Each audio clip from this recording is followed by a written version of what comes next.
இன்று காலை பாஜகவினுடைய மாநில தேர்தல் பொறுப்பாளர் மத்திய அமைச்சர் திரு பியூஷ் கோயல்ஜி அவர்களும் எங்கள் மாநில தலைவர் திரு நயினார் நாகேந்திரன் உள்ளிட்ட தலைவர்கள் இப்போது எதிர்க்கட்சி தலைவர் தேசிய ஜனநாயக கூட்டணியினுடைய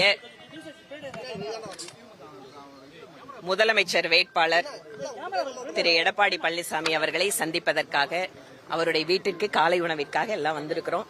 அதனால நேத்திலிருந்து நீங்க பாத்துட்டு இருக்கிறீங்க. தேசிய ஜனநாயக கூட்டணி என்பது நிச்சயமாக 26 தேர்தலில் வெற்றி பெறக்கூடிய கூட்டணியாக மாறிக்கொண்டே இருக்கிறது. ஒவ்வொரு நாளும் எங்களுக்கு பலம் சேர்ந்து கொண்டே இருக்கிறது. அதனால நாளை பிரதமர் நரேந்திர மோடி அவர்கள் சென்னை வருகின்ற பொழுது அங்கு கூடுகின்ற கூட்டம் என்பது தமிழகத்தினுடைய ஆட்சி மாற்றத்திற்கு கட்டியம் கூறுகின்ற கூட்டமாக இருக்கும்.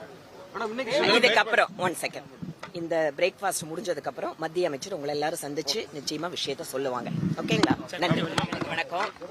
இன்று காலை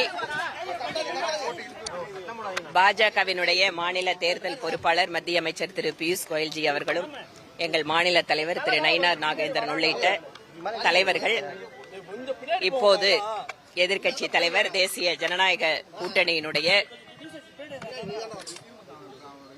முதலமைச்சர் வேட்பாளர் திரு எடப்பாடி பழனிசாமி அவர்களை சந்திப்பதற்காக அவருடைய வீட்டிற்கு காலை உணவிற்காக எல்லாம் வந்திருக்கிறோம்.